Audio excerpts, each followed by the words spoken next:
kita yang berdoa itu ternyata banyak yang nggak memahami. Satu contoh Ibu saya tanya, 7 permintaan yang kita setiap hari itu kan kita minta kepada Allah. Apa Ibu? 7 permintaan kita yang sebetulnya kita meminta itu betul-betul permintaan yang sangat baik sekali. Apa itu?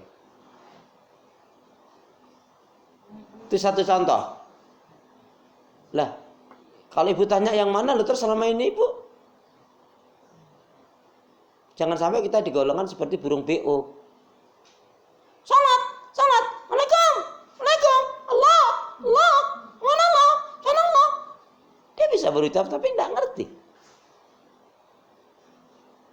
Coba 7 permintaan kita setiap hari. Dah saat itu kalau direnungkan, tapi nggak merenungkan, ya dia sekedar apa? Seremonial aja.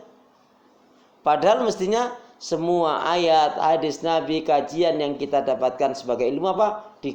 Dipungkas dengan kata-kata renungkanlah, kan gitu kan? Apa itu? Kalau boleh jawab, Ustaz? Boleh, memang harus menjawab. Ketika sujud doa yang 3 itu baru kita ini asal berapa lima wajib mengobatan suha yang paling 20 satu kalau ini. Terus ini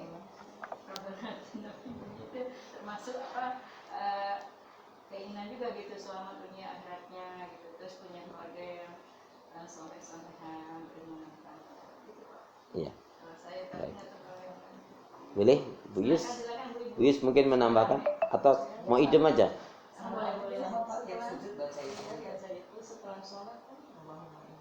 Ya, baik. Jadi yang Ibu jawab ini baik semuanya. Dan itu tidak salah. Tapi bukan itu yang dimaksud.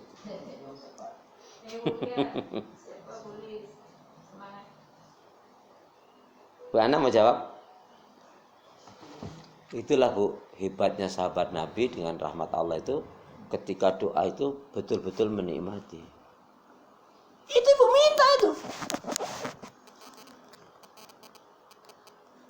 Rabbighfirli warhamni wajburni warfa'ni wahdini wa'afini warzuqni. Rabbighfirli, ya Allah ampuni kesalahan dosaku ya Allah. Warhamni, sayangi aku, rahmati aku ya Allah. Bu, kita minta disayangi oleh Allah, dirahmati oleh Allah, tapi yang kita lakukan bukan yang mendekatkan kepada Allah. Rabbighfirli warhamni wajburni, cukupi aku ya Allah. Ada cukupi aku ya Allah. Maksudnya apa? Dengan amalku sedikit ini menghadapmu, cukupkan ya Allah ini sebagai amalku. Cukupi juga maknanya apa Bu? Lepaskan dari kesulitan dunia. Amin gitu dong. itu lagi menyimak Masya Allah. Rabbighfirli warhamni wajburni warfa'ni. Bu, ketika warfa'ni, angkatlah aku, angkatlah derajatku, itu kita harus memantaskan diri. Karena orang-orang yang memang berhak untuk diangkat derajatnya itu karena dia memantaskan diri. Memantaskan diri itu apa? Ya dengan imannya, dengan ibadahnya, dengan akhlaknya, dengan kebaikannya. Kita kan ingin dicintai oleh Allah. Kata lain gini Bu, gimana mungkin kita akan dicintai oleh Allah kalau kita nggak mencintai Allah? Nggak mungkin lagi. Ya iyalah gitu dong. Ingin diangkat derajat kita, tapi kita nggak semakin mendekat kepada Allah. Nah macam mana nih?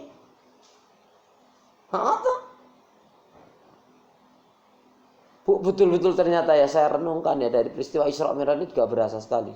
Orang itu memang betul kalau sudah tauhidnya benar, ibadah hidupnya ya, dia beribadah kepada Allah, mentegakkan tidak syirik, tidak ada kebergantungan kepada siapapun kecuali hanya kepada Allah. Wah nikmat betul hidup ini. Nggak ada rasa takut. Ngapain takut? Ibu takut mati? Emang terus nggak mati? Kalau ibu takut neraka, berarti kan dibarengi dengan menjauhkan yang menyebabkan neraka.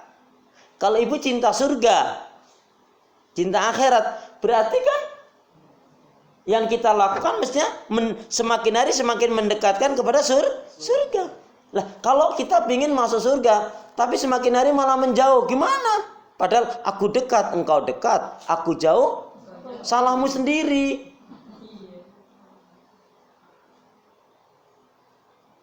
Ketika warfa'ni itu, Bu, ada rasa tangis karena apa? Ya Allah, angkatlah derajatku. Pingin diangkat. Allah akan angkat derajat kita loh, Bun. Allah mengangkat derajat kita kan diantaranya kalau kita meningkatkan keimanan dan ketakwaan kita kepada Allah. Ini tambah umur, enggak tambah kebaikan, tambah umur malah semakin ya keburukan yang naudzubillah min dzalik. Ibu masih ingat doa pendek yang pernah saya ajarkan? Pendek tetapi sangat bermakna sekali. Jangan tanya, doa yang mana, doa yang mana? Iya, banyak doa. Ya, ikutin saya. Bismillahirrahmanirrahim. Bismillahirrahmanirrahim. Ya Allah, ya Arhamar Rahimin. Ya Allah, ya Arhamar-Rahimin. Janganlah kau matikan aku Janganlah kau matikan aku kecuali setelah amal ibadahku lebih banyak dari dosa-dosaku. Coba. Kan kalau kita sudah berdoa itu kan memacu diri kan mestinya loh. Kalau enggak ya Om doanya. Burung BO tadi. Makanya saya juga agak heran ya kalau sholat itu kok pas duduk di antara dua sujud itu kok cepat ya. Kalau dia cepat mungkin hanya ngambil satu aja, Bu, Rabbik firli saja. Iya. Iya. Kalau dia ngambil yang 7 ini kan lebih lengkap. Kalau Rabbik firli aja kan cuma satu. Kenapa nggak ngambil yang? Ya mungkin kan Allahu Akbar, Rabbik firli mungkin gitu kan? Kenapa nggak ambil yang 7 dengan renungan Rabbik firli warhamni warfa'ni, Rabbik firli warhamni wajburni warfa'ni wahdini. Wahdini itu apa? Berikan aku selalu di atas petunjukmu ya Allah. Kan itu kaitannya dengan doa Rabbana la tuzigh qulubana ba'da idh hadaitana. Bu, kalau Ibu memahami ya dari doa-doa bacaan dalam salat ini nikmat loh, Bu. Ibu nggak akan tergesa-gesa. Ada loh, Bu, yang salat saking tergesa-gesanya itu ngadep kiblatnya itu menghadap timur. Begitu assalamualaikum, berdiri kaget dia, loh kok ngadep timur? Perlu diulangi nggak kalau kayak gitu? Enggak. Kalau yakin nih, contohnya Ibu misalkan pulang kampung mungkin lagi lelah ya Bu ya, lelah terus wudhu lah gitu, terus sholat kan. Tapi dalam keyakinan perasaan Ibu sudah menghadap kiblat. Begitu assalamualaikum pas mau zikir, loh ternyata ya cukup istighfar saja, nggak perlu mengulangi, nggak usah. Nah yang masalah ketika Ibu ngadap ke timur, kemudian teman Ibu ngasih tahu salah ngadepnya, atau Ibu udah dibelokkan, Ibu ngeyel lagi ke situ. Nah itu yang masalah itu. Ustaz kalau sudah hafal gitu, ya itu cepet udah nggak ya satu itu enggak. Tapi kalau yang belum hafal, ya apa gitu satu gitu saya. Tapi kalau kayak Rabbik firli ini kan udah hafal banget, udah. Jadi saking hafalnya jadi kusuk kelewat gitu pemaknanya. Nah itu meskinya yang saya baru mulai apa gitu, misalnya Al-Baqarah 1 sampai 5 tuh kadang-kadang saya suka agak ini pelan-pelan nambah. Bu ngerti nggak? Ketika nanti kita sebutkan ahlul Quran ya, baik. Jadi Rabbik firli warhamni wajburni warfa'ni wahdini wa'afini. Minta Bu kesehatan untuk ibadah.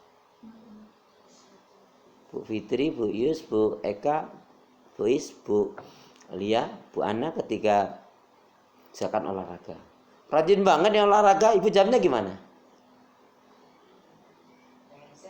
Nah, pengen sehat kan? Ya dapat sehat aja. Alhamdulillah, biar bisa tahajud. Ini jarang banget. Ya, nah itu biar bisa ibadahnya enak. Ibu rajin banget olahraga, ya biar sehat lah. Bu rajin puasa, ya kan lagi diet. Ya dapatnya itu. Kan enak tadi jawabnya tadi. Ibu banget rajin banget nih olahraga. Biar ibadahnya enak, biar nyaman ibadahnya. Jarang kan yang jawabnya gitu? Kalau ibu jawab, ya biar sehat, ya dapat sehatnya aja. Kan? Amal tergantung pada niatnya, innamal a'malu binniyat. Nanti ibu bilang ini, nanti dikatain sok. Lo ngapain? Itu kan menurut orang ngatain sok, biarin aja. Sok banget. Kalau kamu menyelesaikan ibadah, kalau dia bilang gitu, ibu jawabnya apa? Kan ibu tak ditanya, ibu rajin banget ini olahraga. Biar nyaman ibadahnya, biar enak ibadahnya. Allah, sok banget ibadah. Tapi tergantungnya Pak. Nah. Memang waktu kerja di waktu itu saya memang rutin pagi sore. Niatnya supaya lancar gitu. Nah, dilancarkan kan oleh Allah. Lancar beneran Pak Ustaz. Ya memang tergantungnya semua. Dan niat itu Bu akan memotivasi kita untuk semangat. Tadi saya katakan, ibu semangat mati, nggak semangat mati Bu. Kata-kata Pak sering saya pakai. Orang yang nggak semangat. Mati juga. Kan rugi banget kan? Iya harus semangat terus. Semangat mati. Apalagi ditambahkan, ditambah nasihatnya Imam Syafi'i itu kan? Masih ingat kan kemarin terakhir nasihat Imam Syafi'i? Jadikanlah akhirat dalam kolbumu, hatimu. Siapa yang dia menjadikan akhirat dalam hatinya itu Bu, akan diberikan oleh Allah apa? 1, keberkahan hidup. 2, ketenangan hidup. Dan kafah, kecukupan. Bu, sebetulnya kadang-kadang nafsu kita saja. Bu, nafsu yang baik itu nafsu ibadah gitu loh. Aku tuh kalau nggak tahajud sedih banget. Aku tuh kalau nggak baca Quran 5 lembar, aduh kayaknya aku ini belum pantas ngaku beriman. Loh, kata-kata yang memotivasi harus kita miliki. Jangan kalau lagi susah tidur baru ambil Al-Quran. Susah banget tidur ambil Quran langsung. Auzubillah. Alif lam bleksek. Malam hari terkejut, gimana nggak terkejut? Bukan Al-Quran yang dibaca, malah Al-Quran yang baca dia coba. Enggak, ini nama itu lagi, balik lagi. Ya, Rabbik firli, warhamni, wajiburni, warfa'ni, wahdini, wa'afini, afin itu minta kesehatan kepada Allah agar bisa menjalankan ibadah dengan maksimal. Bu, saya yakin kalau kita di waktu sehat nggak bisa memaksimalkan ibadah kita, itu waktu sakit tambah berat loh Bu. Masih ingat kan kemarin? Satu kata Nabi, ni'matani maqbunun fihima katsirun minan nas asya wal faraq. 2 kenikmatan yang banyak manusia lupa lalai darinya, nikmat sehat dan nikmat sempat. Kemarin sudah saya tanyakan, coba masih ingat nggak? Mahalnya sehat, bernilainya sehat, berharganya sehat itu kapan? Sampai lupa nanti saya ingetin lagi. Mahalnya sehat, bernilainya sehat, berharganya sehat itu kapan? Ketika yang ngajarin gitu siapa? Aku udah ngajarin gitu loh.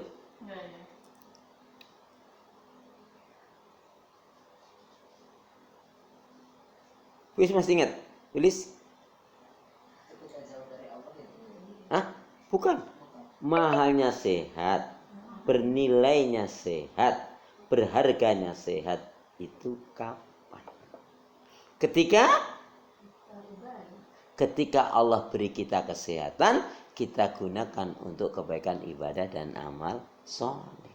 Tuh sehat tapi cerai, tuh sehat tapi sombong, tuh sehat tapi kafir ingkar, tuh sehat tapi ngebohong, tuh sehat tapi ngerumpi ngegosip.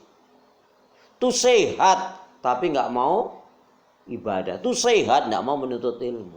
Tuh sehat pelitnya 17 setan. 17 setan. Saking parah banget itu. 17 setan.